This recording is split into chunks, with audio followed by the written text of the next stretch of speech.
Via Saúde, o programa de saúde da Terceira Via, retornando no terceiro bloco, entrevistando hoje o Dr. Sebastião Fonseca, médico intensivista, professor da Faculdade de Medicina.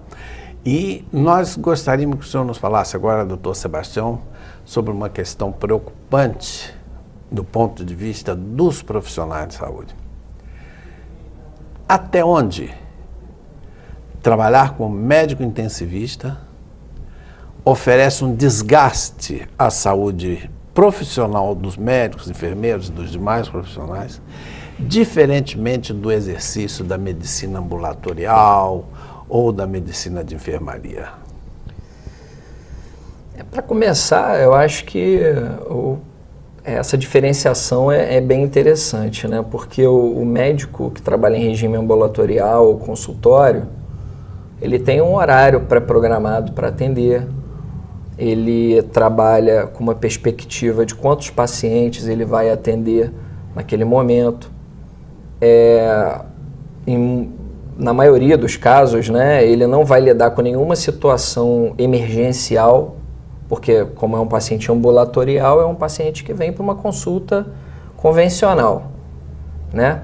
E ele, a princípio, é o médico que vai ter a sua carga horária, às vezes até uma carga horária pesada, mas ele vai dormir em casa, né? Vai ter o conforto de dormir bem. E eu acho que isso influencia muito na saúde do profissional. O médico intensivista, né, ele pode trabalhar em duas frentes.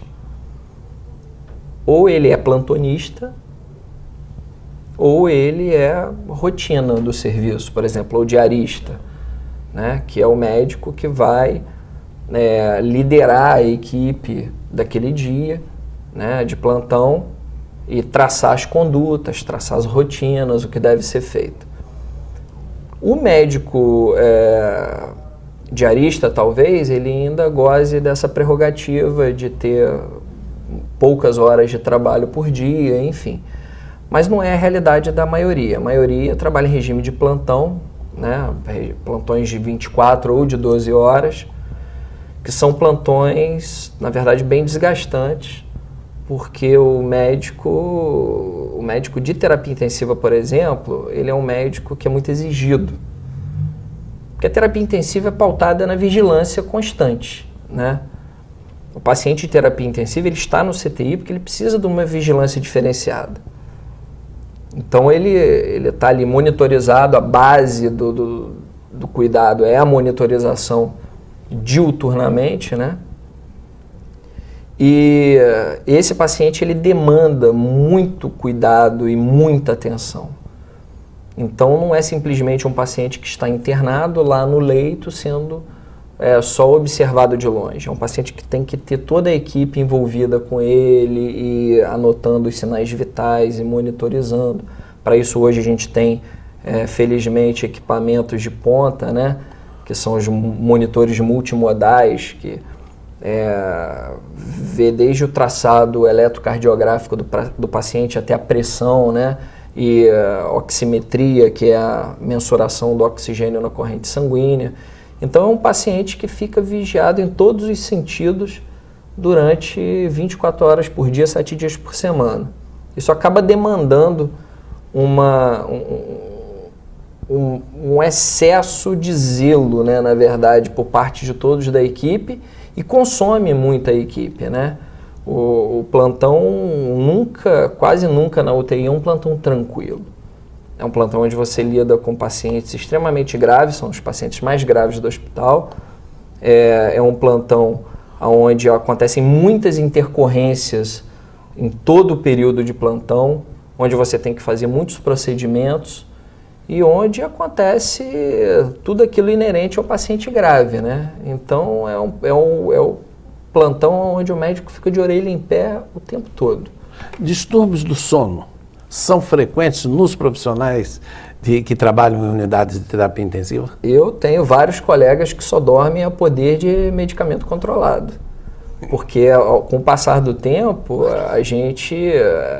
Na verdade, o médico na UTI, ele não dorme, né? Ele descansa, ele repousa.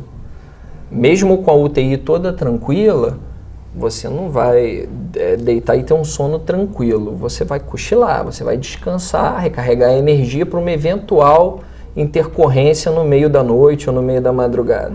Então é um sono muito sobressaltado, né? Onde você vai ser acordado de repente. E muitos colegas preferem nem dormir, passam a noite em claro trabalhando.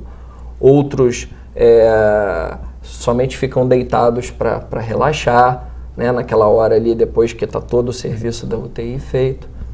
Mas mexe muito com a questão da vigília, né? Do ciclo sono-vigília, do ciclo circadiano, porque não tem hora.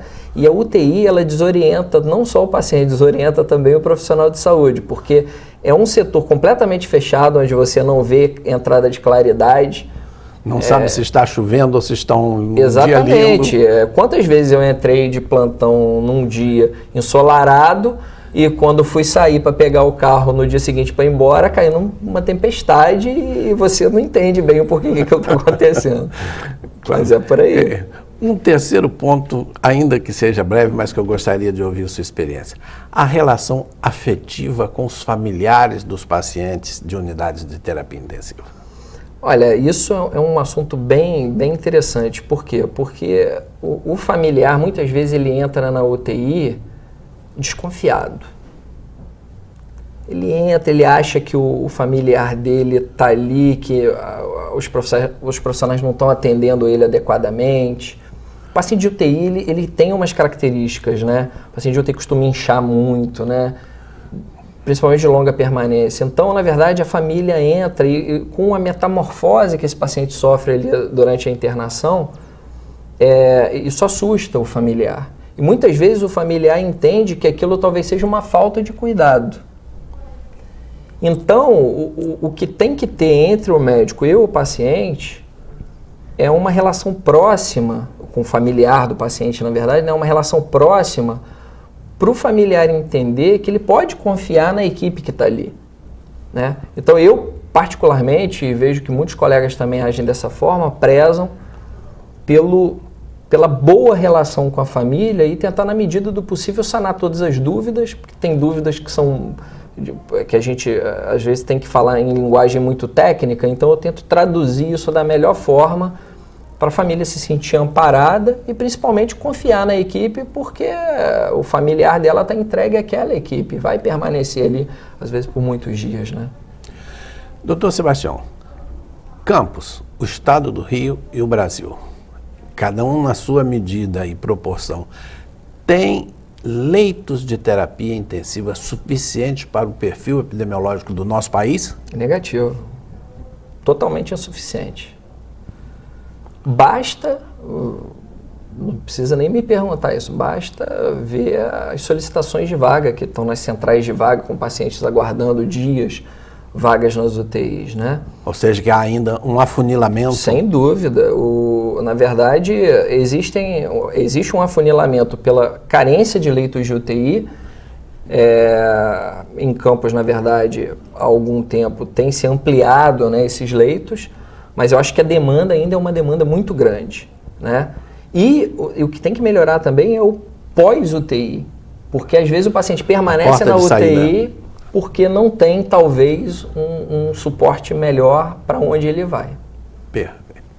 Nós conversamos hoje com o Dr. Sebastião Fonseca, médico intensivista com especialização e mestrado na área de terapia intensiva, com uma presença extremamente útil para os nossos telespectadores, com o tema terapia intensiva. Quem são esses pacientes? Quem são esses profissionais? Muito obrigado, doutor Sebastião Fonseca, por sua presença aqui. Eu que agradeço. E desejamos muita saúde e muita boa sorte no trabalho. Obrigado. Muito bom.